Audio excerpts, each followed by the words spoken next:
Hello Warriors, dengan Tio di sini.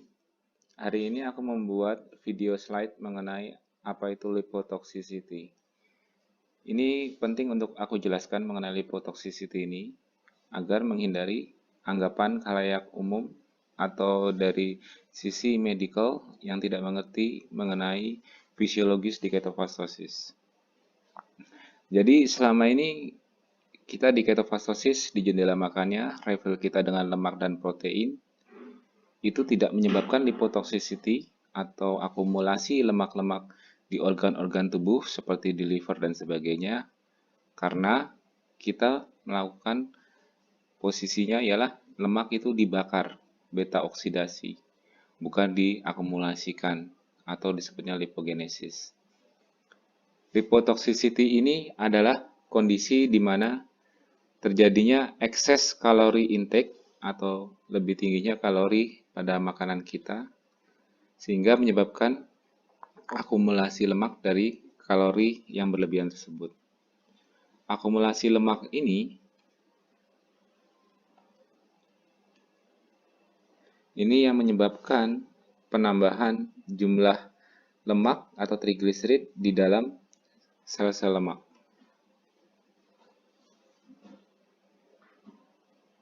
Namun, apabila sel-sel lemak sudah mengalami ekspansi yang berlebihan, maka akan terjadi yang disebut namanya adiposit hipertrofi, di mana artinya sel-sel lemak mengalami ekspansi berlebihan dalam menampung lemak di dalam lipid dropletnya, sehingga menyebabkan hipertrofi yang diakibatkan dari hipoksia yang terjadi di dalam sel lemak tersebut, sehingga menyebabkan terjadinya adipose tissue dysfunction.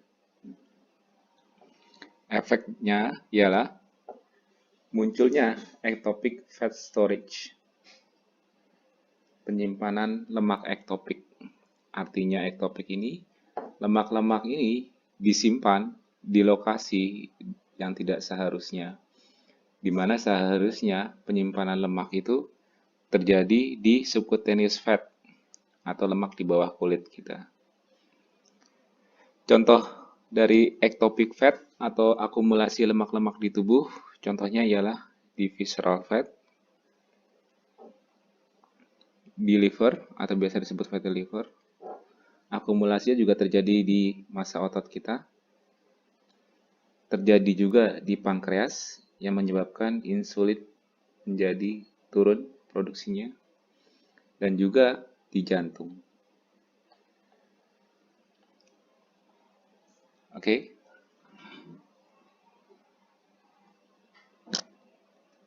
Jadi lipotoxicity ini ialah tingginya energi intake atau asupan energi dari makanan ketimbang dari pengeluarannya. Dan ekses kalori dari makanan akan disimpan dalam white adipose tissue yang aku bilang tadi, sel lemak di bawah kulit. Namun jika sudah full jumlahnya, sudah mengalami ekspansi sehingga menciptakan hipoksia, maka efeknya adalah akumulasi lemak di organ-organ lain. Yang seperti tadi, liver, otot, pankreas.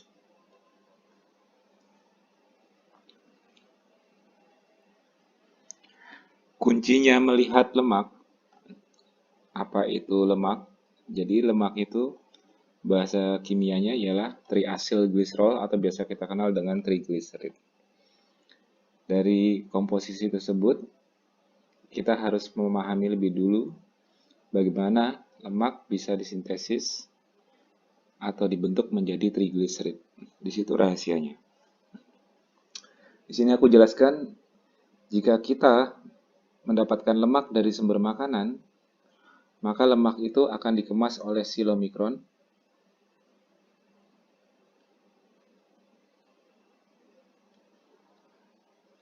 dan silomikron ini akan mengirimkan lemak ke seluruh tubuh. Dan ini juga bisa lemak di tubuh kita, trigliserid juga bisa berasal dari produksi di liver atau yang disebut dengan lipogenesis yang akan dibawa oleh VLDL. Ini berasal dari liver. Sumber fatty acid lainnya juga terjadi di liver, yaitu melalui fatty acid sintesis yang aku sebut tadi, atau disebutnya de novo lipogenesis.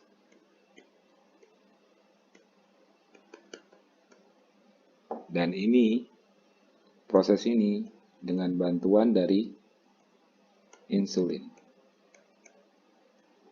Otomatis sumbernya ialah glukosa. Oke. Jadi kita lihat metabolisme dari lemak ini.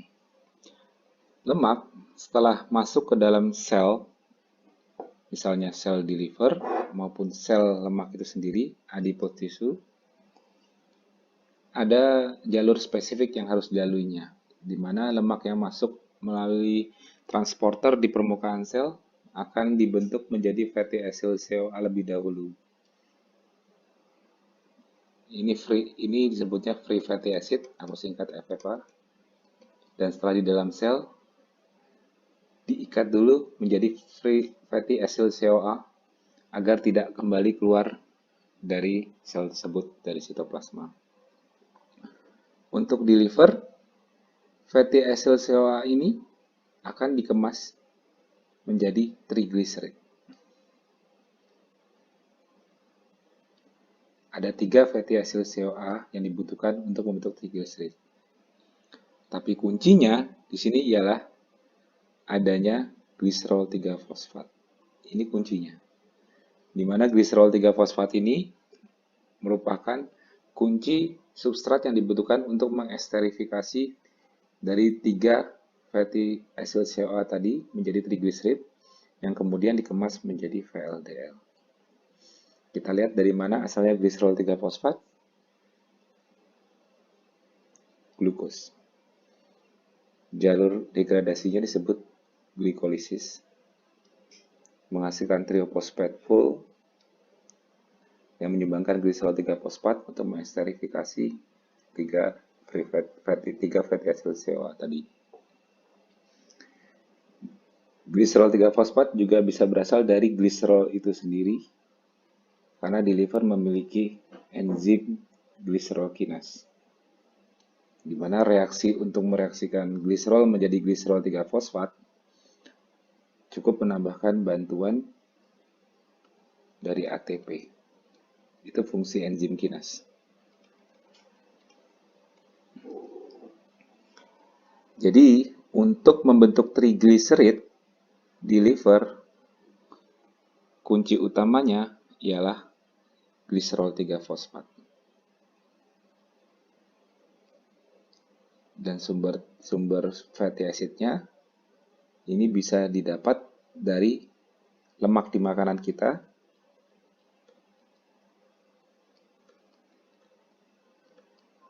atau dari ekses glukos dari makanan kita.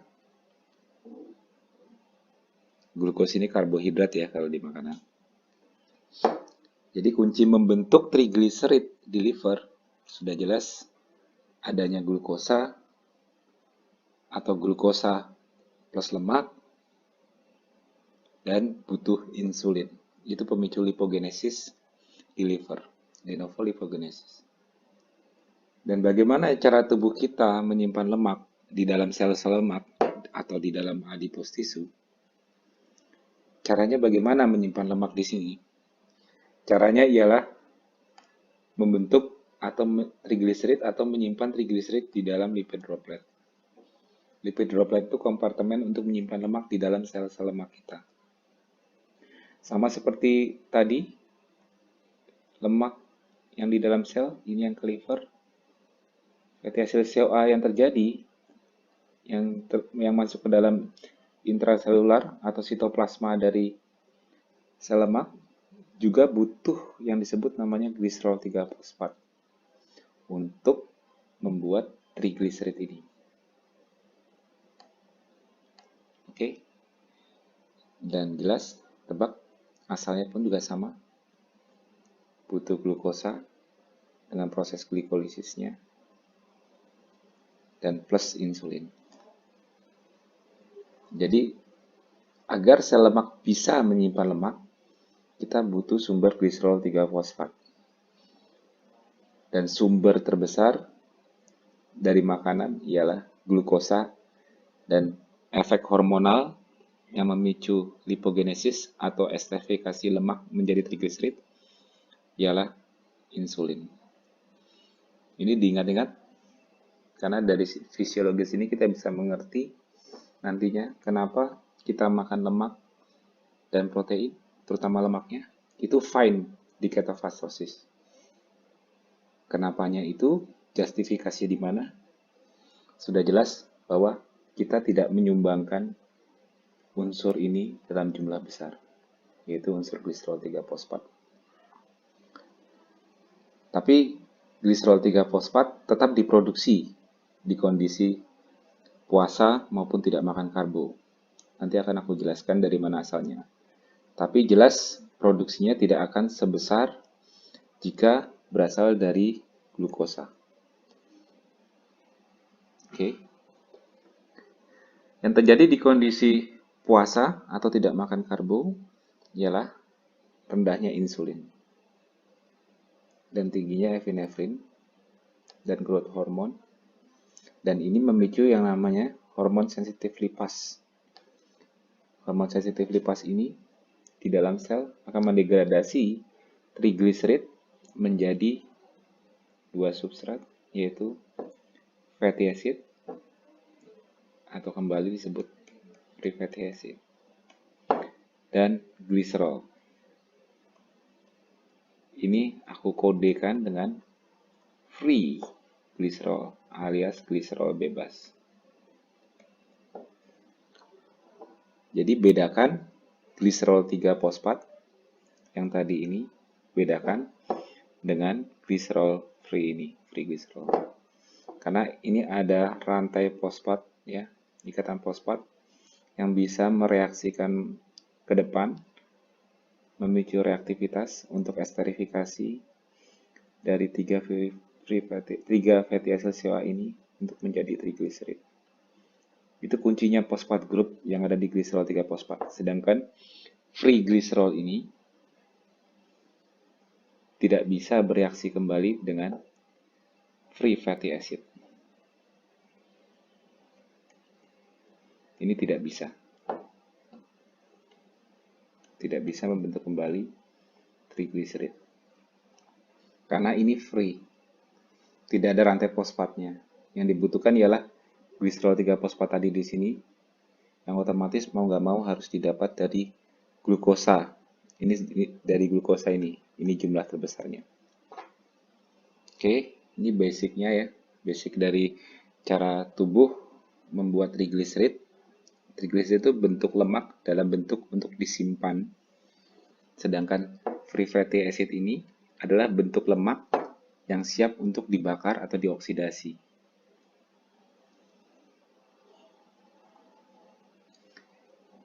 Ini contoh sel lemak. Jadi jika kita ekses kalori, terutama dengan adanya insulin saat postprandial kita, karena adanya karbo di makanan, maka insulin sebagai hormon storage akan mendorong lemak masuk ke dalam sel-sel lemak. Juga memicu lipogenesis terjadi di dalam lemak itu sendiri juga. Namun, apa yang terjadi apabila lemak sudah full? Akan terjadi expanded fat mass, di mana massa lemak akan mengalami hipertrofi. Ini terjadi biasanya pada obesitas, tapi belum tentu seseorang harus mengalami obesitas besar dulu untuk mencapai kondisi expanded fat cells ini.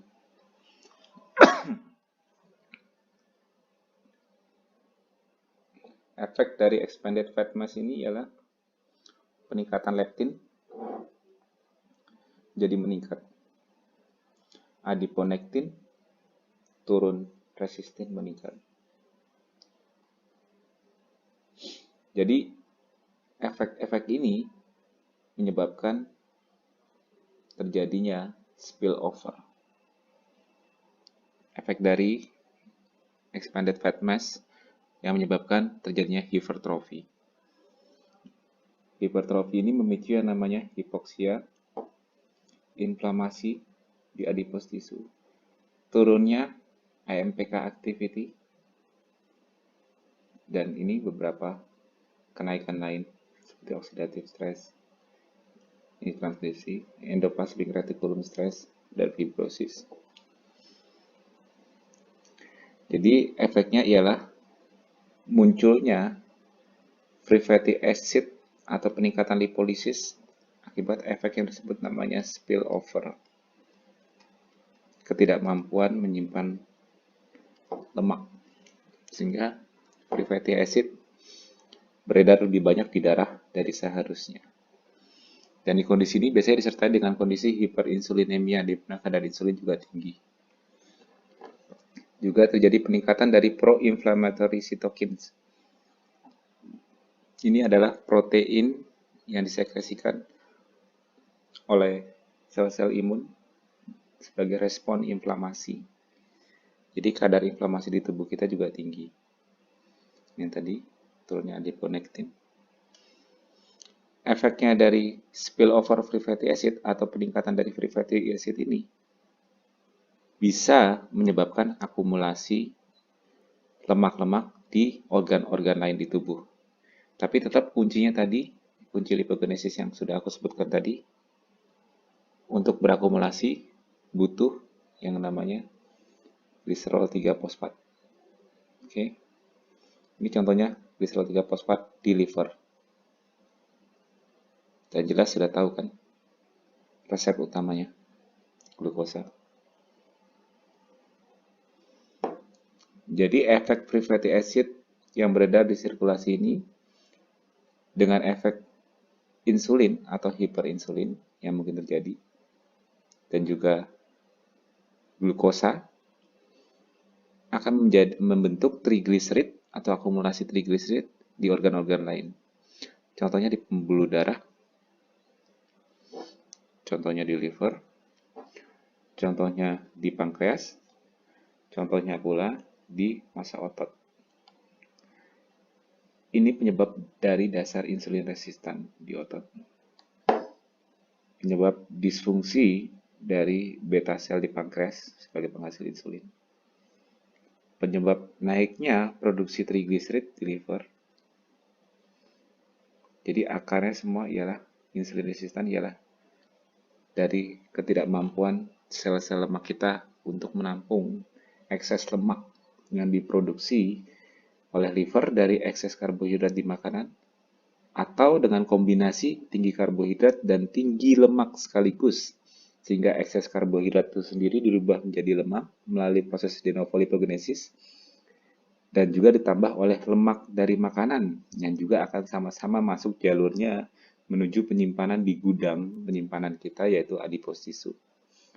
Jadi itu penyebabnya obesitas ataupun ekspansi berlebihan dari adipose tissue.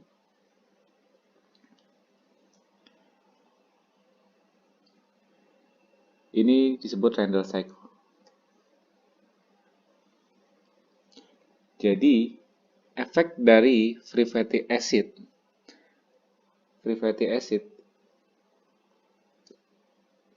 yang spill over di sirkulasi darah setelah masuk ke dalam sel, sel-sel, contohnya sel endotelial, contohnya sel liver, contohnya sel pankreas, contohnya sel otot, yang terjadi di dalam sel adalah long chain fatty acid atau free fatty acid tadi setelah masuk akan dirubah dulu menjadi free fatty acid sel A seperti tadi di awal. Tapi kendalanya fatty acid sel A tersebut tidak digunakan untuk oksidasi atau dibakar. Tidak ditransport menuju melalui CPT1 di mitokondria. Ini kuncinya. Karena apa?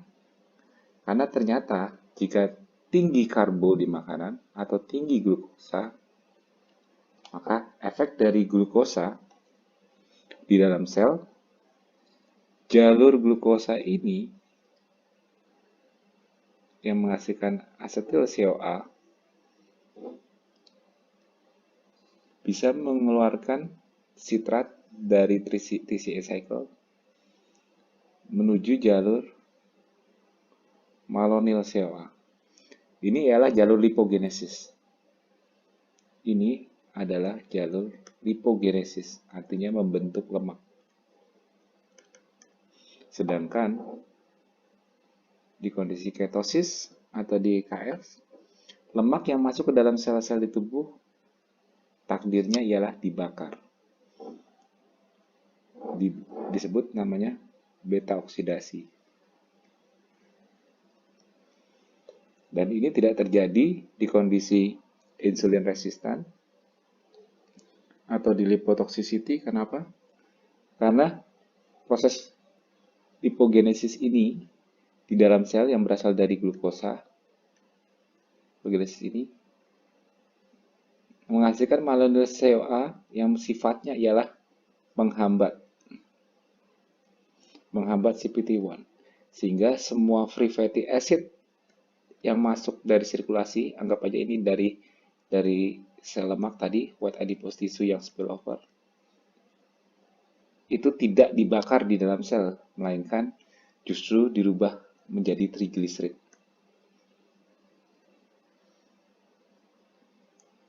Karena glukosa juga aktif digunakan di sel ini. Dan sudah jelas untuk membentuk trigliserid tadi, jangan lupa ini butuh gliserol 3-fosfat yang asalnya sudah tahu dari mana kan? Dari jalur glukosa.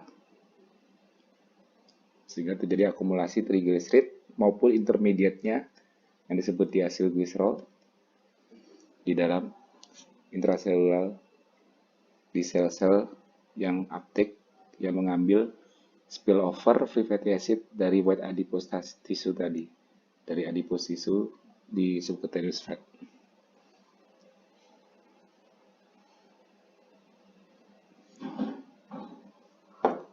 Ini yang aku sebut tadi, free fatty acid yang masuk di sini terjadi akumulasi free fatty acid, tapi justru lebih banyak dirubah menjadi trigliserid. Dan efeknya ialah akumulasi intermediate-nya pula yang disebut diasilgliserol dan juga jalur sphingomyelin yang merubah menjadi ceramid. Dua-duanya ini ujungnya mengakibatkan inhibition di titik-titik ini, di mana ujungnya ialah menghambat insulin reseptor substrat yang otomatis membuat kesensitifan insulin reseptor menurun, sehingga hormon-hormon insulin yang menempel di sini tidak bisa mengaktifkan jalur ini untuk menaikkan reseptor GLUT4 ke permukaan sel yang dibutuhkan untuk mengclearance atau menguptake, mengambil glukos dari sirkulasi. Jadi ujungnya dari efek insulin resistan ini ialah hiperglikemia.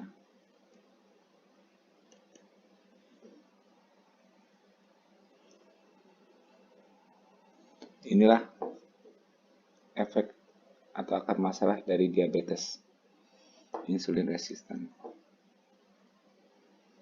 Jadi hiperglikemianya itu disebabkan oleh akumulasi lemak di setiap organ-organ ini, sehingga menurunkan kemampuan glucose clearance atau uptake glukos di darah. Dan jelas kemampuan adipose tissue ini sudah turun. Sehingga efeknya selain hiperglikemia, karena ketidakmampuannya menyimpan trigliserid atau mengambil free fatty acid masuk ke dalam sel lemak karena dia sudah mengalami ekspansi, mengalami hipertrofi, dan justru mengalami spillover, ialah terjadinya munculnya nantinya dyslipidemia.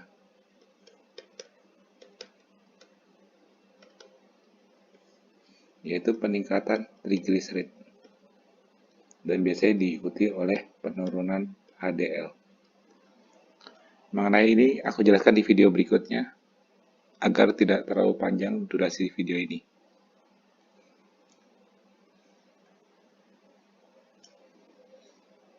Ini glycerol neogenesis. Ini yang terjadi saat kita puasa. Saat puasa atau tidak makan karbo, ini akan meningkatkan lipolisis, di mana ini adiposit ya, sel lemak, di mana triacylglycerol di cadangan lipid droplet, ini disebut lipid droplet atau kompartemen penyimpan trigliserid atau lemak, dipecah menjadi fatty acid dan glycerol, di mana glycerol ini di kondisi ketosis dikirim kembali ke liver untuk digunakan sebagai bahan baku gluconeogenesis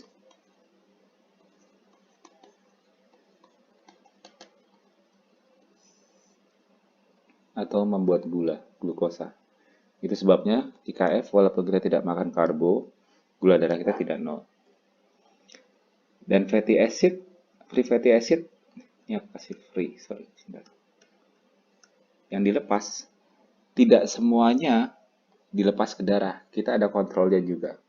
30%-nya kembali diesterifikasi oleh gliserol 3-fosfat.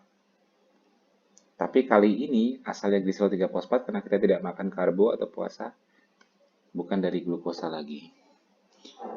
Tapi efek dari puasa ini ialah mengaktifkan enzim PEPCK, phosphoenol pyruvate carboxykinase C. C itu artinya di sitoplasma.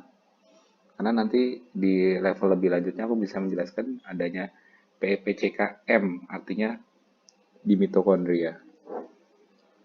Efek dari aktivasi PEPCK ini akan membuat gliserol 3-fosfat, tapi jalurnya dari non-karbohidrat prekursor. Jadi sumbernya bukan dari karbohidrat seperti glukosa ini, tapi akan mengambil dari pirufat, laktat, dan amino asid. Ya, pirufat, laktat, dan amino asid. Ini contohnya protein. Dan kenapa ini rendah? Karena saat kondisi ketosis, kita sangat menjaga tubuh kita akan melindungi penggunaan amino asid banyak-banyak di tubuh. Makanya efek ketosis yaitu muscle sparing. Jadi kita lebih dominan melakukan lipolisis ini ketimbang glycerol neogenesis. Ketimbang melakukan ini, glycerol neogenesis untuk menghasilkan glycerol 3-fosfat. Tapi ini tetap penting. Kenapa? Karena ini mengontrol agar fatty acid ini tidak ekses.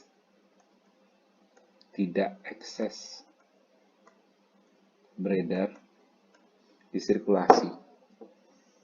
Dan memastikan bahwa free fatty acid yang beredar di sirkulasi itu dipakai untuk energi di dalam sel. Karena di ketofastosis kita rendah insulin, tinggi glukagon, otomatis yang terjadi ialah pembakaran dari free fatty acid masuk ke beta oksidasi. Dengan rendahnya glukosa dan juga rendahnya insulin, maka jalur yang dominan ialah jalur ini. Beta oksidasi untuk menghasilkan asetil CoA dan menghasilkan energi. Menghasilkan energi dengan melepas CO2 dari karbon di lemak dan H2O di elektron transport chain. Jadi jalur ini ialah jalur yang dominan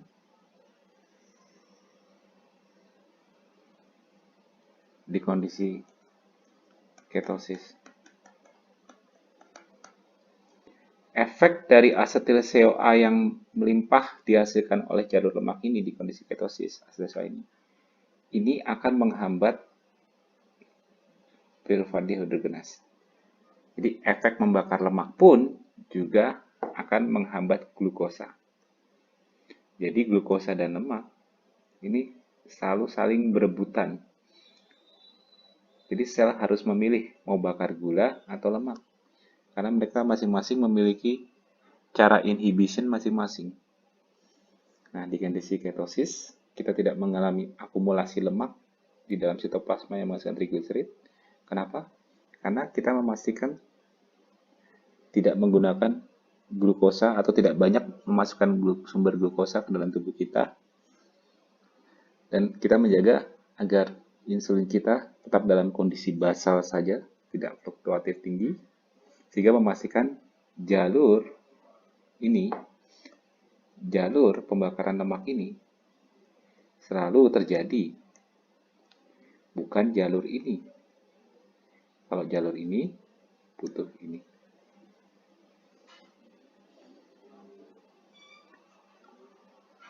Jadi kembali ada sedikit kesalahpahaman, ada postingan yang menganggap bahwa jika kita di ketosis tidak sengaja kemasukan karbohidrat atau cheating gak lapor, sebetulnya yang terjadi itu tidak langsung efeknya menumpuk lemak kembali di organ-organ sini. Itu tidak. Oke.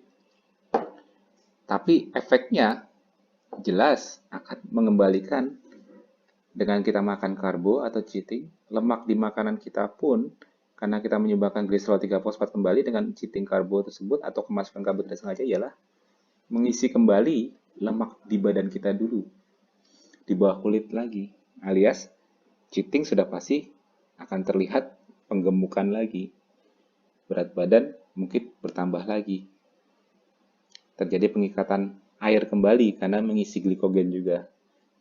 Jadi efeknya itu ialah kembali ke adipose tissue dulu. Tidak seperti terjadinya kasus lipotoxicity yang berkumpul di organ-organ ini akibat sudah expand dari sel lemak. Ini terjadi di kondisi sebelum KF, saat tinggi karbohidrat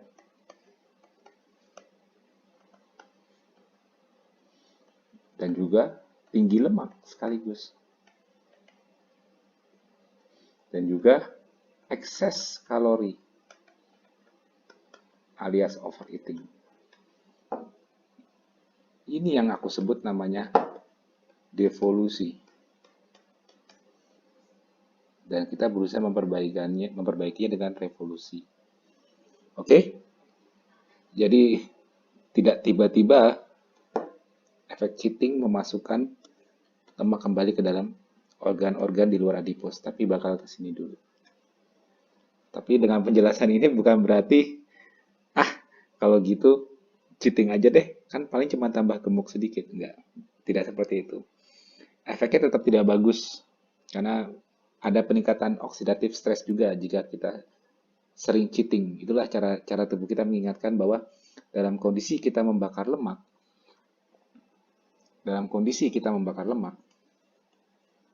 ini beta oksidasi, tubuh berusaha menolak jalur ini, menolak jalur glikolisis, karena asetil CoA-nya sudah dipenuhi dari fatty acid, tidak pula dari glukosa. Itu sebabnya tubuh kita mengingatkan, bukan langsung menumpuk di organ. Tubuh kita mengingatkan dengan kemunculan gejala, misalnya seperti kenaikan asam lambung, pegal-pegal, itu diingatkan agar kita tidak terus-menerus memasukkan tinggi lemak dan tinggi karbohidrat. Seperti pola makan sebelumnya yang mungkin terjadi, western diet atau fast food, tinggi lemak, tinggi karbohidrat, overeating. Nah, kalau di kondisi di mana kita belum ketosis, kita makan tinggi karbohidrat dan tinggi lemak, dan menciptakan akumulasi lemak di sel-sel lemak, atau bahkan di organ, tidak ada gejala. Ketahuannya ada ectopic fat, itu kalau sudah terjadi problem, sudah terjadi kekronisan. Jantung, hipertensi, diabetes. Tapi di kondisi ketosis, kenapa makan karbohidrat muncul alarm? Itu cara alami tubuh untuk mencegah terjadinya akumulasi atau kekronisan tersebut. Efek yang muncul seperti gejala akut, langsung cepat terasa kemasukan karbo di kondisi sedang bakar lemak. Kenapa? Karena tubuh tidak mau disuruh tiba-tiba kembali menyimpan lemak, karena dia sedang membakar lemak, bukan tumpuk lemak. Sedangkan di kondisi kita makan karbohidrat seperti sebelumnya, ekses karbohidratnya pun dirubah jadi lemak. Jadi kalau kita tambah lemak di makanan, itu artinya lemaknya juga akan dikirim ke gudang, sama dengan ekses karbohidrat yang dirubah jadi lemak. Ya jadi jelas tidak ada alarmnya dengan pola makan sebelumnya. Tambah lemak menurutku malah tambah enak kalau makannya pakai karbohidrat. Tapi jangan salah, setelah kita ketosis dan kita melepaskan karbohidrat dari makanan kita, tubuh kita akan belajar dan beradaptasi membakar lemak. Mengeluarkan lemak dari gudangnya untuk dibakar, bukan untuk ditumpuk kembali atau disimpan. Itulah cara alamiah tubuh dalam menggunakan lemak sebagai energi, bukan akumulasi. Oke, jadi kalau ada yang bilang kita makan lemak akan memberatkan liver, akan memberatkan berbagai organ tubuh, itu salah. Pastikan yang bilang seperti itu mengerti proses penyimpanan lemak di mana trigliserid harus dibentuk dari adanya gliserol 3-fosfat yang berasal dari sumber glukosa. Pastikan mereka tahu ini. Ini kuncinya. Tanpa sumber gliserol 3-fosfat tinggi dari glukosa, tanpa ini, yang terjadi di tubuh kita ialah lipolisis, pemecahan lemak di sel-sel lemak. Terjadi lipolisis yang menghasilkan dua hal ini. Ini adalah sumber energi. Dan tidak terjadi penyatuan kembali. Karena free glycerol ini tidak bisa digunakan kembali untuk membentuk triglyceride. Butuh glukosa. Dan di liver pun, yang bisa dirubah menjadi gliserol 3-fosfat dengan bantuan gliserol kinase, seperti di sini gliserol kinase, ini tidak banyak terjadi di kondisi ketosis. Kenapa? Karena gliserol ini akan digunakan untuk gluconeogenesis, membuat gula, bukan untuk lipogenesis. Oke, itu sekian dulu untuk video ini. Semoga memang agak sedikit teknikal ya, tapi ini penting dijelaskan untuk menjelaskan fisiologi di ketosis, karena aku nggak mau kondisi ketosis ini atau gaya hidup ketofastosis ini hanya dibilang katanya. Semua harus bisa di-explain melalui jalur ilmiah dan harus saintifik. Semoga video ini bermanfaat untuk member-member ketofastosis dan membuat kalian lebih semangat menjalankan gaya hidup ketofastosis, dan semoga bisa menahan godaan dari penawaran di sekitar. Modal yang aku berikan dengan ketofastosis ini cuma satu, tidak lapar dan juga tidak kehilangan energi di otak maupun fisik. Harusnya dengan modal tersebut sudah cukup untuk kita mampu melawan hawa nafsu kita sendiri dari berbagai penawaran dan godaan di lingkungan obesogenik. Semoga bermanfaat. Sekian dari saya. Terima kasih.